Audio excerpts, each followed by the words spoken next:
ఈరోజు నేను ఒక భయంకరమైన మాటతో ఈ సందేశాన్ని మొదలుపెట్టబోతున్నాను. ఆ మాటేంటంటే విడవబడే క్రైస్తవుడు, లెఫ్ట్ బిహైండ్ క్రిస్టియన్. వినడానికి చాలా విచిత్రంగా ఉంది కదా. ఒక్కసారి ఆలోచించండి. తనను తాను విశ్వాసి అని పిలుచుకునే ఒక వ్యక్తి, ప్రతి ఆదివారం చర్చికి వెళ్లే ఒక వ్యక్తి, తన కారు మీద బైబిల్ వాక్యాలు రాసుకునే ఒక వ్యక్తి, నేను క్రీస్తును వెంబడిస్తున్నాను అని చెప్పుకునే ఒక వ్యక్తి దేవుని రాకడలో ఎలా విడవబడతాడు? అది అసాధ్యం కదా అనిపిస్తుంది కదూ. కాని బైబిల్ తెరిచి యేసుక్రీస్తు స్వయంగా చెప్పిన మాటలు చదివితే మన భమలన్నీ పటాపంచలైపోతాయి. ఎందుకంటే దేవుని వాక్యం ప్రకారం ఇది ఎప్పుడో ఒకసారి జరిగే విషయం కాదు, చాలామందికి జరగబోయే ఒక భయంకరమైన వాస్తవం. నేను ఖచ్చితంగా దేవుని రాజ్యానికి వెళతాను అని 100% నమ్మకం ఉన్నవారు కూడా రాకడలో విడవబడబోతున్నారు. లోకంలో ఉన్న ఏ వ్యక్తినైనా అడగండి, నీకు అన్నిటికంటే భయంకరమైన విషయం ఏంటి అని. చాలామంది నరకం అంటారు. అవును, నరకం భయంకరమైనదే. మరికొందరేమంటారంటే దేవుని రాకడలో విడవబడటం, క్రీస్తు విరోధి పాలనలో, ఈ ప్రపంచం అంతకుముందెన్నడూ చూడని విపత్తుల మధ్య శ్రమల కాలంలో బ్రతకడం అంటారు. ఇవన్నీ భయంకరమైనవే. బైబిల్ వీటి గురించే హెచ్చరిస్తోంది. కాని వీటన్నిటికంటే అత్యంత భయంకరమైనది, గుండెల్ని పగిలేలా చేసేది ఇంకొకటుంది. అదేంటో తెలుసా? నేను సేఫ్, నేను దేవుని బిడ్డను, నేను రాకడకు సిద్ధంగా ఉన్నాను అని నువ్వు అనుకుని, తీరా సమయం వచ్చాక నువ్వు పొరపడ్డావు, నువ్వు దేవుని బిడ్డవు కాదు అని తెలుసుకోవడం. ఇది ఊహించుకోవడానికే ఎంత భయంగా ఉందో కదా. సరిగ్గా ఈ భయంకరమైన పరిస్థితుల్నే యేసుక్రీస్తు మత్తయి సువార్త 7వ అధ్యాయం 21 నుండి 23 వచనాల్లో వివరించారు. ప్రభువా ప్రభువా అని నన్ను పిలుచు ప్రతివాడును పరలోక రాజ్యంలో ప్రవేశించపడగాని పరలోకమందున్న నా తండ్రి చిత్తప్రకారం చేయువాడే ప్రవేశించును. ఆ దినమందు అనేకులు నన్ను చూచి, ప్రభువా ప్రభువా, మేము నీ నామమున ప్రవచించలేదా? నీ నామమున దయ్యాలను వెళ్లగొట్టలేదా? నీ నామమున అనేకమైన అద్భుతాలు చెయ్యలేదా అని చెప్పుదురు. అప్పుడు నేను, మిమ్మును ఎన్నడునూ ఎరుగను, అక్రమము చేయువారులారా, నా యొద్ద నుండి తొలగిపోవుడి అని వారితో చెప్పుదును. ఈ వాక్యం ఎవరి గురించి? ఇది దేవుని ఎరుగని అన్యుల గురించి కాదు. చర్చిలో మొదటి వరుసలో కూర్చుని దేవుని పేరు మీద అద్భుతాలు చేసేవారి గురించి. కొంతమంది తమ క్రైస్తవ జీవితాన్ని కేవలం చర్చి పనుల చుట్టూ అల్లుకుంటారు. వాళ్ళు చూడడానికి చాలా భక్తిగా ఉంటారు, బాగా మాట్లాడతారు, సోషల్ మీడియాలో వాక్యాలు పెడతారు. దూరం నుండి చూస్తే దేవుని రాకడలో మొదట ఎత్తబడేది వీళ్లే అనిపిస్తుంది. కాని నగ్న సత్యమేంటంటే రాకడ అనేది ఎవరు క్రైస్తవుడిలా కనిపిస్తున్నారు అనేదాన్ని బట్టి రాదు, ఎవరు నిజమైన క్రైస్తవుడు అన్నదాన్ని బయటపెడుతుంది. ఈరోజు సంఘంలో ఉన్న అతిపెద్ద మోసమేంటంటే, నేను చర్చికి వెళుతున్నాను కదా, కానుకలిస్తున్నాను కదా, దేవుని పనులు చేస్తున్నాను కదా అంటే నేను రక్షింపబడినట్లే అని అనుకుంటున్నారు. ఇది ఒక చెక్లిస్ట్లా మారిపోయింది. ఆదివారం ఆరాధన టిక్, బైబిల్ చదవడం టిక్, దశమభాగం ఇవ్వడం టిక్, ఇవన్నీ చేశాను కాబట్టి నాకు పరలోకంలో సీట్ కన్ఫామ్ అయిపోయింది అనుకుంటారు. కాని ప్రియ సహోదరి సహోదరుడా, బైబిల్ చాలా స్పష్టంగా చెబుతోంది, రక్షణ అనేది నువ్వు చేసే పనుల వల్ల రాదు. ఎఫెసీయులకు 2వ అధ్యాయం 9వ వచనంలో పౌలు ఏమంటున్నాడో చూడండి. ఇది మీ వల్ల కలిగినది కాదు, దేవుని వరమే. ఎవడూ అతిశయపడకుండానట్లు ఇది క్రియల వల్ల కలిగినది కాదు, not by works, so that no one can boast. దీనర్థమేంటి? నువ్వు ఎన్ని మంచి పనులు చేసినా, సంఘంలో ఎంత పెద్ద పదవిలో ఉన్నా, అది నీ హృదయంలో ఉన్న నిజమైన విశ్వాసానికి ప్రత్యామ్నాయం కాలేదు. రక్షణ అనేది ఒక ఉచిత వరం. యేసుక్రీస్తు కూడా తన కాలంలో ఈ బయటి వేషధారణ గురించే పరిసయ్యులకు కఠినంగా హెచ్చరించాడు. మీరు బయట తెల్లబట్టలు వేసుకున్న సమాధులు, లోపల మాత్రం కుళ్ళిపోయిన ఎముకలు అన్నాడు. మత్తయి సువార్త 25వ అధ్యాయంలో దేవుడు చెప్పిన 10 మంది కన్యకల ఉపమానం మనకొక భయంకరమైన హెచ్చరిక. 10 మంది కన్యకలు పెండ్లి కుమారుడు కోసం ఎదురుచూస్తున్నారు. 5గురు బుద్ధిగలవారు, ఇంకో 5గురు బుద్ధి లేనివారు. పెండ్లి కుమారుడు రావడం ఆలస్యమైనప్పుడు అందరూ నిద్రపోయారు. కాని అర్ధరాత్రి కేక వినగానే బుద్ధి లేని కన్యకల దీపాలు ఆరిపోయాయి. వాళ్ల దగ్గర నూనె లేదు. వాళ్లు నూనె కొనుక్కోడానికి వెళ్లేలోపు పెండ్లి కుమారుడు రానే వచ్చాడు. తలుపులు మూసువయబడ్డాయి. ఆ బుద్ధిలేని కన్యకలు వచ్చి తలుపు తరిస్తే లోపల్నుంచి వచ్చిన వాయిస్ ఏంటి? నేను మిమ్మును ఎరుగను, ఐ డోంట్ నో యూ. ఇక్కడ మనం అర్థం చేసుకోవాల్సిన అసలు పాయింట్ ఏంటంటే ఆ 10 మంది పెండ్లికి ఆహ్వానించబడ్డవారే, 10 మంది దగ్గర దీపాలున్నాయి, 10 మంది ఎదురుచూసినవారే, కాని 5గురి దగ్గర మాత్రమే నూనె అనబడే అంతర్నీక సిద్ధపాటు ఉంది. మిగతా 5గురు కేవలం బయటి వేషం మీద ఆధారపడ్డారు. ఈరోజు క్రైస్తవుల పరిస్థితి కూడా అంతే. చాలామంది అనుకుంటారు ఎవరైతే పాపంలో తిరుగుబాటులో ఉన్నారో వాళ్లే విడవబడతారు అని. లేదు, దేవుని రాకడ వచ్చినప్పుడు జనాలు పాపాలు చేస్తూ ఉండకపోవచ్చు, నార్మల్ పనులు చేసుకుంటూ ఉండొచ్చు. రోజూలాగే ఉదయం నిద్రలేస్తారు, ఫోన్లు చెక్ చేసుకుంటారు, వాట్సాప్ చూస్తారు, ఆఫీస్కి వెళతారు, మీటింగ్స్కి అటెండ్ అవుతారు, కాఫీ తాగుతారు. మనకింకా చాలా సమయం ఉంది కదా అనుకుంటూ లోక సంబంధమైన పనుల్లో మునిగిపోతారు. కొంతమంది థియేటర్లలో సినిమాలు చూస్తూ ఉంటారు. వాళ్ల కళ్ల ముందే వాళ్ల పక్కన ఉన్నవాళ్లు మాయమైపోతారు. కొంతమంది షాపింగ్ మాల్స్లో బట్టలు కొంటూ ఉంటారు. ఇంకొంతమంది జిమ్లో బాడీ బిల్డింగ్ చేస్తూ ఆత్మను నిర్లక్ష్యం చేస్తూ ఉంటారు. కొంతమంది డబ్బు, పదవి, కీర్తి కోసం ఆఫీసుల్లో పరుగులెడుతూ ఉంటారు. మరికొంతమంది స్నేహితులతో నవ్వుతూ ఎంజాయ్ చేస్తూ ఉంటారు. ఆ మరుక్షణం వాళ్ల జీవితం తలక్రిందులవుతుందని వాళ్లకు తెలియదు. ఇక్కడ మనం గమనించాల్సిన విషయమేంటంటే పనులు చేసుకోవడం, కుటుంబంతో ఉండడం తప్పు కాదు. కానీ తప్పెక్కడుందంటే ఏమాత్రం మెళకువ లేకుండా, సిద్ధపాటు లేకుండా, దేవుని భయం లేకుండా కేవలం ఈ లోకం కోసమే బ్రతకడం తప్పు. దేవుని రాకడ అనేది పాపం చేస్తున్నవాణ్ణి మాత్రమే కాదు, లోకంలో నిద్రపోతున్నవాణ్ణి కూడా ఆశ్చర్యపరుస్తుంది.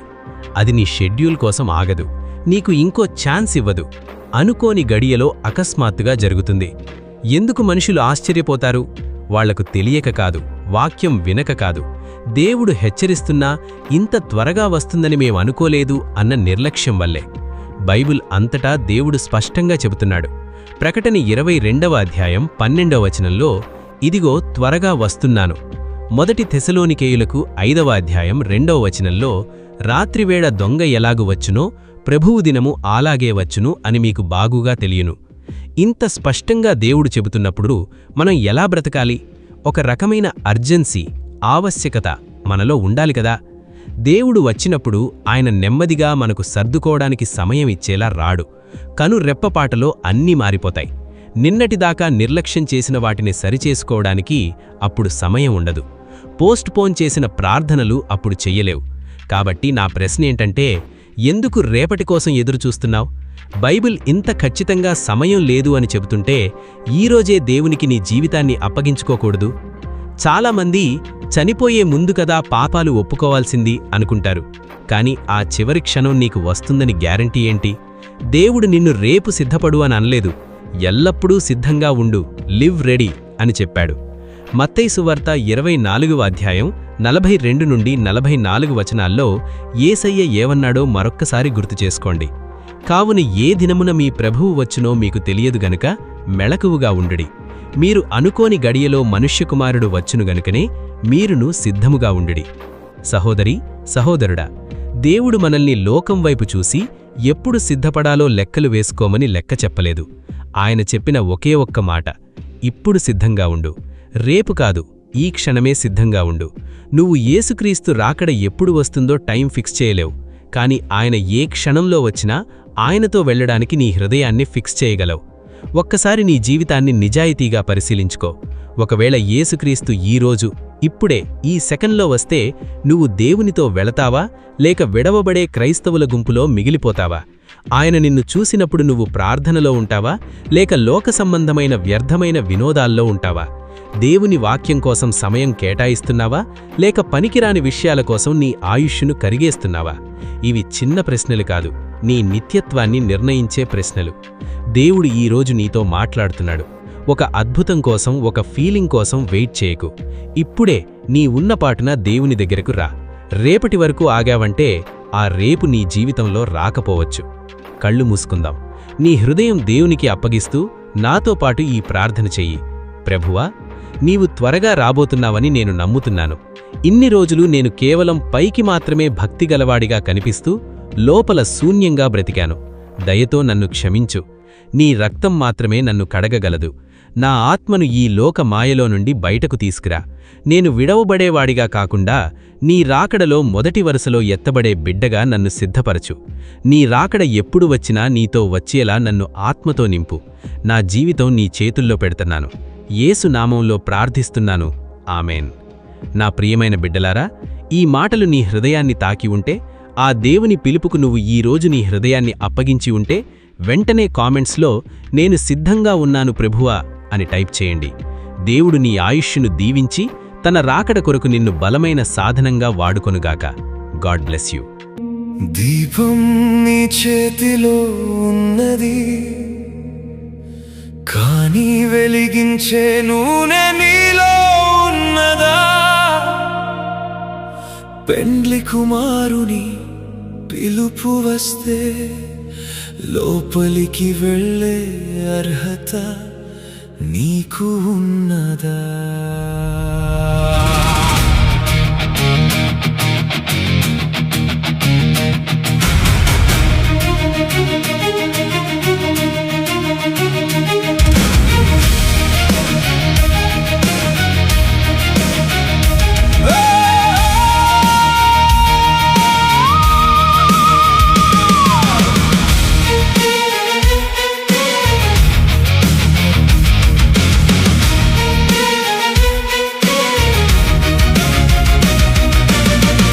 ఆదివారం గుడికి వెళ్తున్నావు, బైబిల్ చేతబట్టి భక్తిగా పాడుతున్నావు.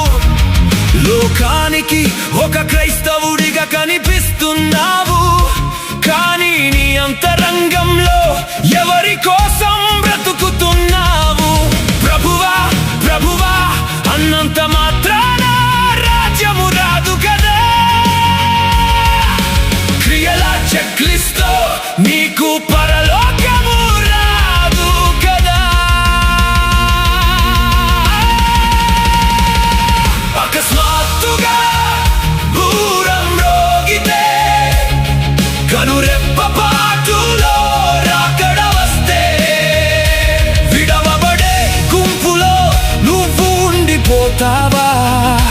పేరుకే క్రైస్తవుడివై భూమిపై అక్రమము చేయువాడా నిన్నెరుగను అని ప్రభువంటే, ఓ ఆత్మా నువ్వు ఏమైపోతావు?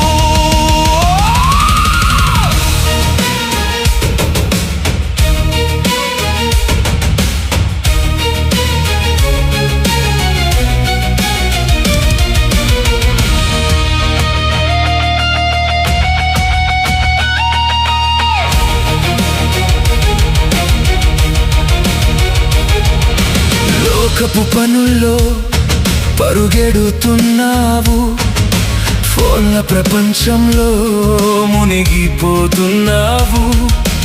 ఇంకా చాలా సమయం ఉందిలే అనుకుంటున్నావు, రేపు చూసుకుందాంలే అని దాటవేస్తున్నావు.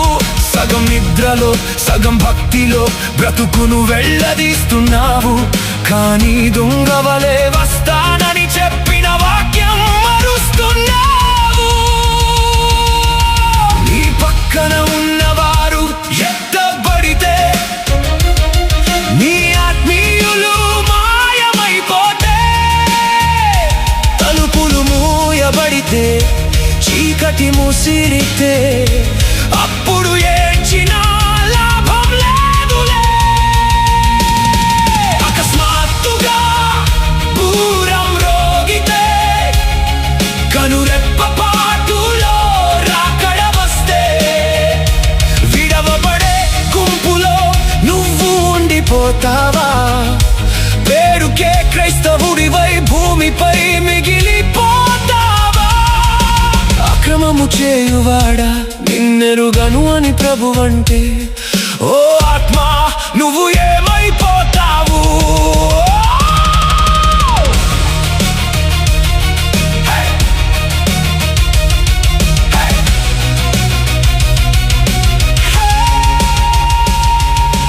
సమయం లేదు, రేపటి నమ్మకం లేదు, ఈ క్షణమే నీ హృదయం దేవునికి ఇవ్వు.